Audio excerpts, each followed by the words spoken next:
कैसे हैं आप सब। उम्मीद करते हैं आप सभी बहुत ही अच्छे होंगे। तो हम सब आ चुके हैं इस लेक्चर में। यहाँ पे आज अपना पार्ट नंबर 21 है हायर एजुकेशन सिस्टम का। हम इस समय स्टडी कर रहे हैं चैप्टर नंबर 4।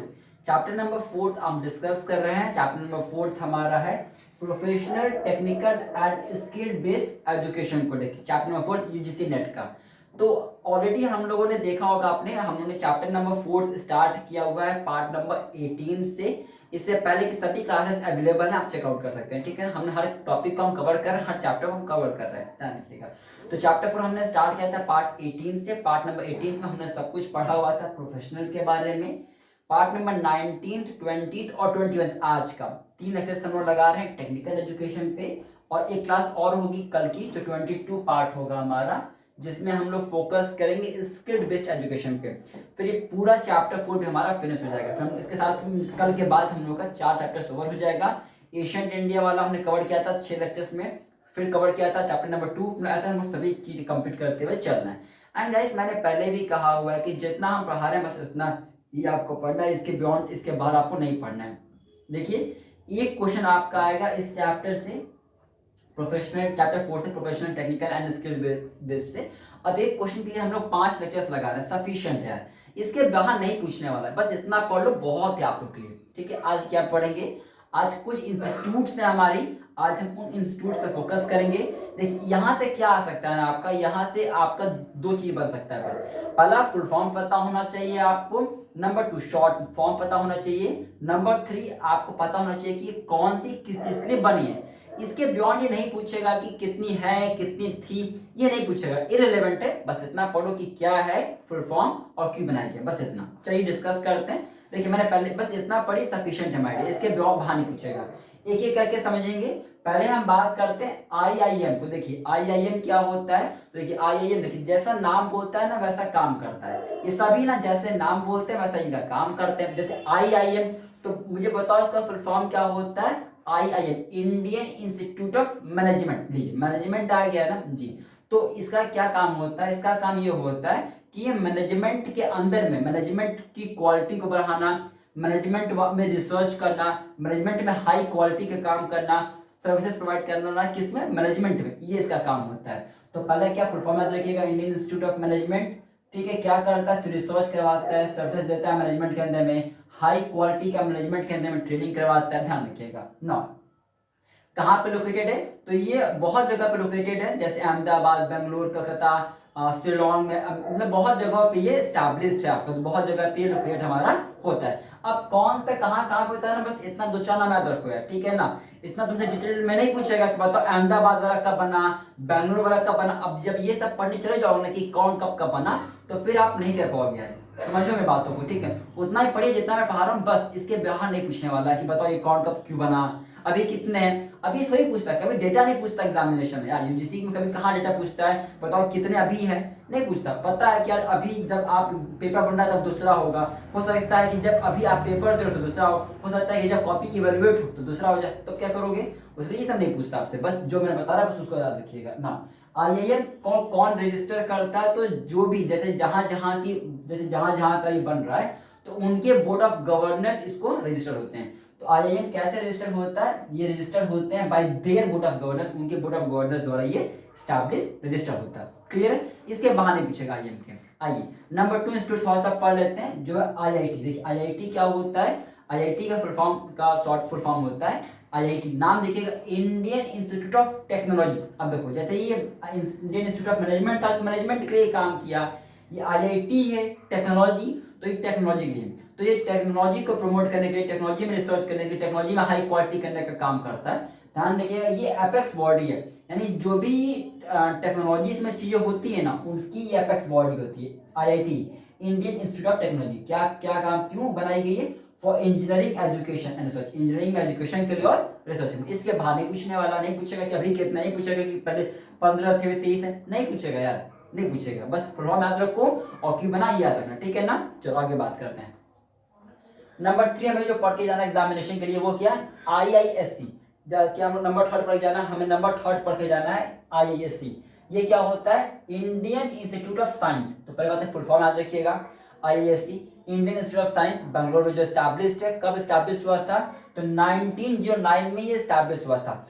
किसके द्वारा स्टैब्लिश हुआ था? कौन इसका मेन वो था? तो जे.एन. टाटा याद रखिएगा। तो जे.एन. टाटा इसके उनका ये विजन था, तभी जाके IISc Indian Institute of science हमारा बना था। ध्यान रखिएगा ना। आपको याद है, मैं जब आप याद कीजिए कौन सा पार्ट मैंने बताया था, याद है जब मैं आपको डीम्ड यूनिवर्सिटी पढ़ा रहा था, डीम्ड यूनिवर्सिटी के बारे में कौन सा लेक्चर था? एक सेकंड बताता हूँ आपको। लेक्चर 14, जैसे जब पार्ट नंबर 14 हम लोग पढ़ रहे थे, याद कीजिए, तो मैंने पढ़ाया था डीम्ड यूनिवर्सिटी के बारे में कि कौन होती है डीम्ड यूनिवर्सिटी, क्या रोल होता है, क्या कुछ होता है, मैंने पढ़ाया था पार्ट नंबर 14 में। तो उसमें पढ़ाया था, याद कीजिए, कि पहली डीम्ड यूनिवर्सिटी कौन सी मैंने बताया था, वो यही थी। देखिए मैंने लिखा भी है यहाँ पे, it was the first deemed university India. मैंने पार्ट नंबर 14 में पढ़ाया था वो डीम्ड यूनिवर्सिटी के समय। तो ये क्या आईआईएससी क्या, ये पहली डीम्ड यूनिवर्सिटी थी पूरी इंडिया की, आईआईएससी। ध्यान रखिएगा ना। क्या काम करता है ये?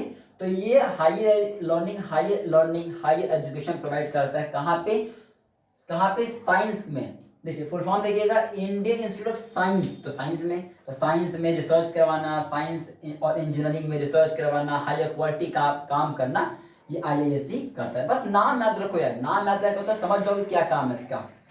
अब देखो एनआईटी क्या होता है? National institute of technology. अब बताओ नाम क्या है? टेक्नोलॉजी। तो किस लिए काम करेगा? टेक्नोलॉजी के लिए। तो फुल फॉर्म देखिए, एनआईटी का फुल फॉर्म क्या होता है? National institute of technology. किस लिए? टेक्नोलॉजी के लिए। ध्यान रखिएगा ना। थोड़ा सा बात ध्यान रखिएगा। देखिए मैंने हर टॉपिक में वो चीज लिख दिया जो इंपॉर्टेंट है आप लोग के लिए। जैसे एनआईटी में क्या इंपॉर्टेंट है कि एनआईटी किसके रिकमेंडेशन पे बना था आपका? तो ध्यान रखिएगा, ये इंजीनियरिंग पर्सनल कमिटी के रिकमेंडेशन पे था। ये आपका इंजीनियरिंग पर्सनल कमिटी रिकमेंडेशन पे आपका बना था। ध्यान रखिएगा। तो किसके कमिटी पे बना हुआ है? तो ये बना हुआ है इंजीनियरिंग पर्सनल कमिटी रिकमेंडेशन पे बना हुआ था। कब बना था? ध्यान रखिएगा। तो 1955 में। कब? 1955 में बना था। प्लानिंग कमीशन ने इसको रिकमेंड किया था बनाने के लिए। ध्यान में रखिएगा। तो यहाँ से क्या ना, फुल फॉर्म याद रखिए। पहली बात है, किस पे निर्भर है, किस पे बेस्ड है, ये पूछ सकता है, किसके रिकमेंडेशन पे। और इस रिकमेंडेशन को सेटअप करने के लिए कौन सी बॉडी थी? तो प्लानिंग कमीशन थी 1955 में। ध्यान रखिएगा। आइए इस पे आते हैं। आईआईआईटी। तो देखो इसका फुल फॉर्म क्या होता है? Indian Institute of information technologies. तो अब देखो मुझे बताओ, नाम बताओ क्या बोलता है? आई लास्ट में क्या? Indian Institute of. देखो सभी में तो वही जुड़ा है ना, इंडियन इंस्टीट्यूट। इसमें क्या बोलता है? IIIT, Indian Institute of information technology. तो ये आईटी में इंफॉर्मेशन टेक्नोलॉजी के लिए हमने बनाया था आईआईआईटी को। ध्यान में रखिएगा। तो इसका फुल फॉर्म पहले बात याद रखिएगा, ठीक है ना। Indian Institute of information technology क्यों बनाया गया? ये बनाया गया आईटी सेक्टर के लिए, कि आईटी सेक्टर में क्या हो, आईटी सेक्टर में जो रिक्वायरमेंट्स चल रही। अब आईटी सेक्टर में बहुत सारी रिक्वायरमेंट्स होती हैं, तो आईटी सेक्टर्स के रिक्वायरमेंट को फुलफिल करने के लिए हमने आईआईआईटी को बनाया हुआ है, ठीक है। ध्यान रखिएगा। ध्यान रखिए, सेंट्रल गवर्नमेंट केंद्र सरकार ने 4 आईआईटीज को पहले बनाया हुआ था, ठीक है। जो आपके जैसे इलाहाबाद में है, ग्वालियर में आपका पड़ता है, कांचीपुरा में आपका पड़ता है, और एक आपका ये जबलपुर में पड़ता है। तो 4 जगह पे आईआईटीज को बनाया गया था। ध्यान में रखिएगा। और लेकिन ध्यान की जो 11th हमारा जो प्लान था, तो 11th प्लान में हमने 20 और आईआईटीज को बनाने की बातें कही थी। ध्यान में रखिएगा, ठीक है ना। पीपीपी मॉडल के अंदर में याद कीजिए, जब आपको पढ़ा रहा था प्लान के बारे में, याद कीजिए, तो मैं बताया था कि 20 और चीजों को लाने की बातें हो रही थी। और डू यू रिमेंबर, मैं आपको जब पढ़ा रहा था डॉक्टर अनिल का, जब मैं आपको पढ़ा रहा था कमेटी रिकमेंडेशन, तो उन्होंने कुछ इसकी बातें कही थी। याद कीजिए, सब चीजें उन्होंने पहले भी पढ़ा हुआ है गाइस। मैं इसलिए कह रहा हूं कि प्लीज पूरी क्लासेस कीजिए। और साथ साथ जो पवार कमेटी थी, उन्होंने भी इसके बारे में बातें कहा था। आइए बात करते हैं आगे बात करते हैं एनआईटीटीआरएस। देखो ये क्या होता है? National institute of technical teachers training and research. Oh my God, अब देखो नाम समझ आया, national institute of technical teachers training and research, यानी क्या कि टीचर्स को ट्रेन करने के लिए। नाम तो ऐसा ही बोलता है ना, बिल्कुल वही लीजिए। तो ये क्यों बनाया गया? ये बनाया गया है कि जो टीचर्स है ना, उनको ट्रेन किया जाए। तो किस लिए बनाया गया? For training of polytechnic teachers to undertake activities in the areas of education planning and management. यानी क्या कि जो टीचर्स हैं, पॉलिटेक्निक टीचर्स, उनको ट्रेन किया जाए जैसे और भी बेहतर काम हो। ये बार टीचर्स अगर सही से ट्रेन होंगे तो अच्छा एक बेस मिलेगा बच्चों को भी, और स्टूडेंट्स को भी जो उसमें इनरोल्ड हुए हैं, जैसे आप सभी स्टूडेंट्स बहुत ही ब्रिलियंट बच्चे आप सभी, तो उन सभी को आप सभी को मिलेगा इसमें। तो इससे क्या होगा, इससे डेवलपमेंट होगा। एक बार टीचर्स ट्रेंड होंगे तो अच्छा चीज समझाएंगे स्टूडेंट्स को भी, और स्टूडेंट्स का भी बेस अच्छा होगा, तो they can also teach further, और साथ साथ एज वेल एज उनका अगर चीजें स्ट्रांग होगा तभी वो बेटर काम कर पाएंगे इफिशिएंट वे में। देखिए काम तो कोई भी कर सकता है, लेकिन इंपॉर्टेंट क्या है ना कि काम को इफिशिएंट तरीके से किया जाए। मैं बात समझ पा रहा है ना, एक इफिशिएंट तरीके से करना ही इंपॉर्टेंट है। अब जैसे ये 6 नाम मैंने यहाँ लिखा हुआ है, IIMs, IITs, IISc, NIT, IITs and IITTR। हमें क्यों पढ़ रहे हैं? हम पढ़ रहे हैं यूजीसी के अंदर कब चीजें पढ़ रहे हैं, हम हायर एजुकेशन का पढ़ रहे हैं, तो हम सिर्फ उतना ही पढ़ेंगे ना जो इंपॉर्टेंट है हमारे लिए, जो हमारे लिए काम का है। अब आप पढ़ने बैठ जाओ एक एक के बारे में, इसी के बारे में, कब बनना, क्यों बनना, कैसे बनना, अभी कितने हैं, अभी कितने होंगे, नाम याद कर लो उन सभी का, क्या फायदा यार, नहीं पूछेगा, नहीं पूछेगा।